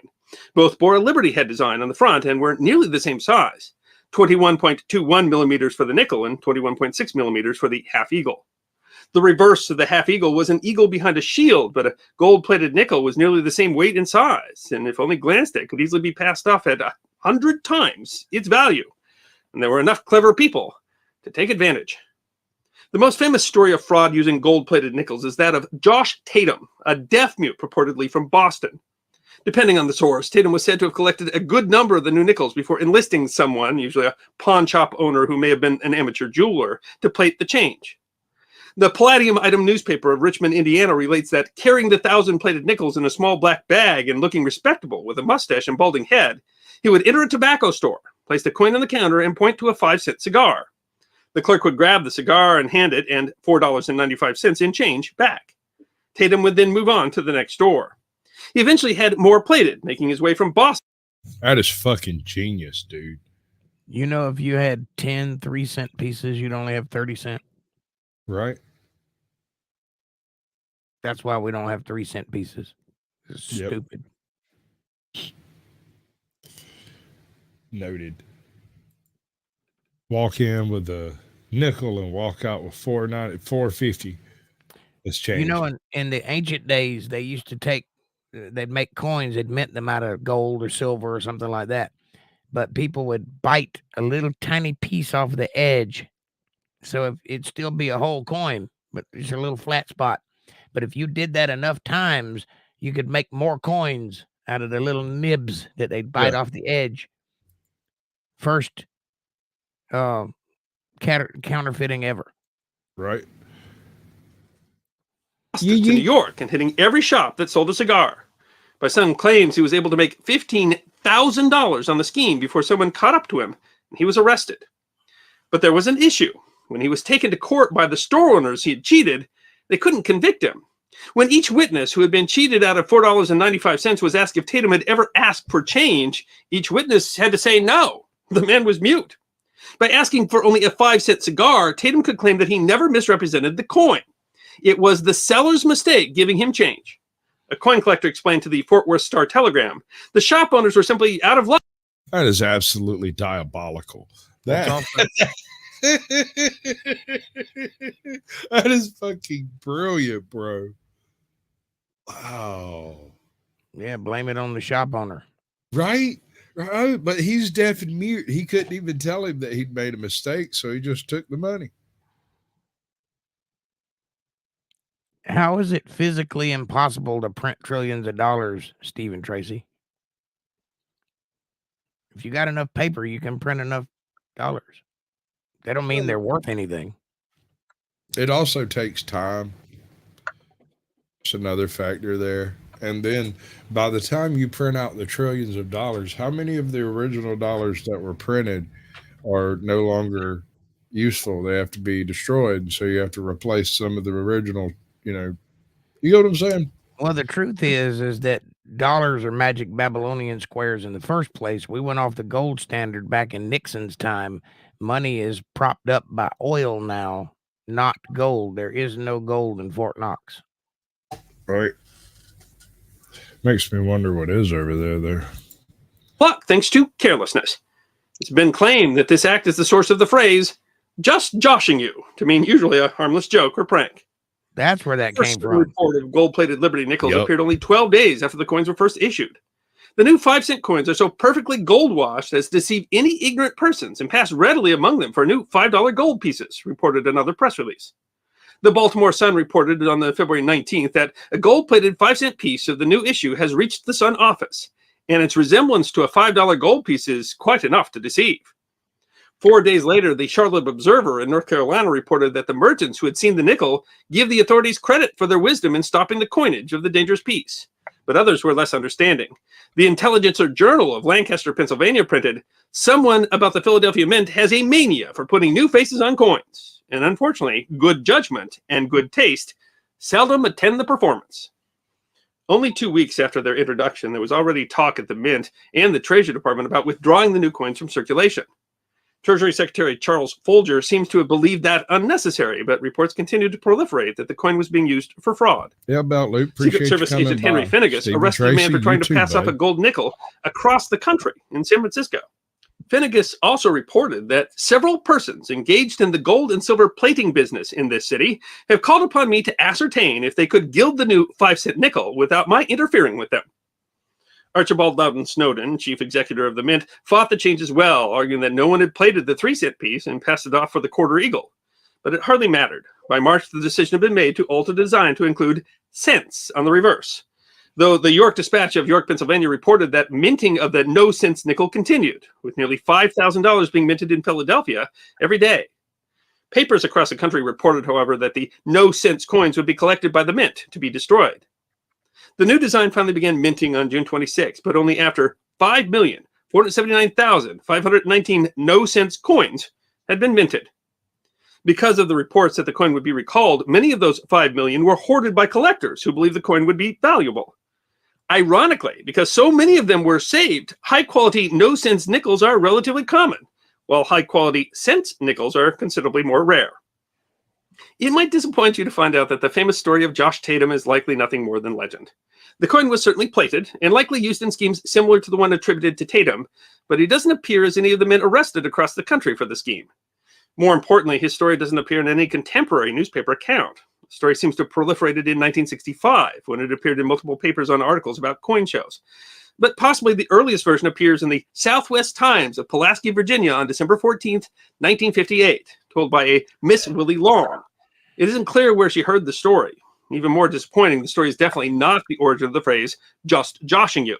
In fact, the phrase's origin is uncertain, but Merriam-Webster dates its origin to at least 1845, well before Tatum's supposed exploits.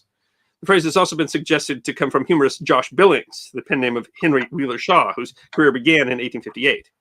The origin of the phrase is, unfortunately, simply unknown.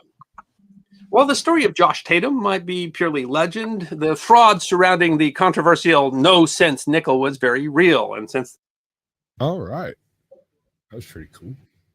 Let's see. We're going to do some of this stuff here. All right. So we got about 5 minutes to kill before I drop YouTube. And I am going to continue on Rumble and X for a little while after that. Not sure how long exactly. But I've got some check this out. I don't know if you've seen this. Have you ever heard of Viva La Dirt League? Heard what? Viva La Dirt League. No. Okay, so these are some creators that make game-related content, right? What they do is they take circumstances that, you know, if you were in the real world would happen and apply them to game logic, right? So NPCs that are escorting people through the forest or whatever, you know, on like a escort mission. Suppose you turn on the kid-friendly version of the game and let your kids play, and the kids are just running around casting sleep spells and what they call balloon pops, which are blowing people up. And the NPC sees it in the normal framework of a real world, whereas the kids just see a bunch of like glitter and tinsel pop out. Interesting. What the hell are you talking about? Viva La Dirt League. It is a channel on YouTube. You're welcome to go check it out. Hello, Mama Pets. Welcome. Good to see you. And we're going to go check out. They've done a whole bunch of these. This one in specific is a compilation of a particular NPC. He's the shopkeep. His name is Greg. And he hangs out right in front of his shop on every single RPG game you've ever played on a computer or any type of console, which I know, Jake, you don't play games. Me You neither. feel recess, motherfucker laugh and joke, but he don't play. Hey, I'm down with like if you got an Atari, let's go. I like Zelda. Final Fantasy. Mike Tyson Punch Out. Well, this kind of checks out. This kind of checks out in the Final Fantasy genre.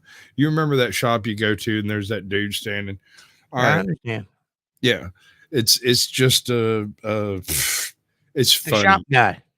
Yes, the shop guy. And imagine if he sees real life things. And anyway, it's a dumb premise, but it's hilarious. The shop guy who never has the sword that I'm looking for unless he's got the sword that I'm looking for, but I've only got 20 hit points and I need 30 hit points to buy the sword, so he won't give it to me. I hate that guy.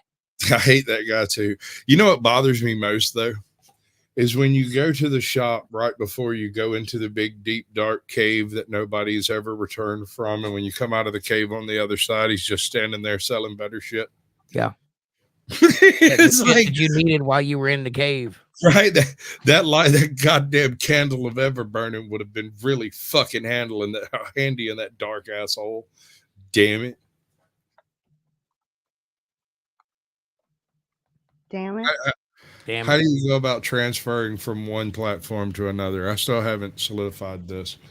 I don't know. I just upload to each one. Takes like an hour and a half. Oh, screw that shit. What I do is I go in and set everything up in StreamYard so it'll go to all the different locations, and then I have to go into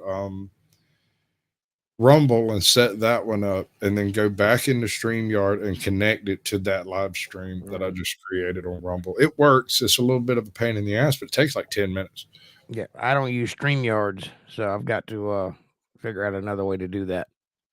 If you've got the ability to stream to multiple destinations. Well, the thing is with my setup is it relies on internet speed.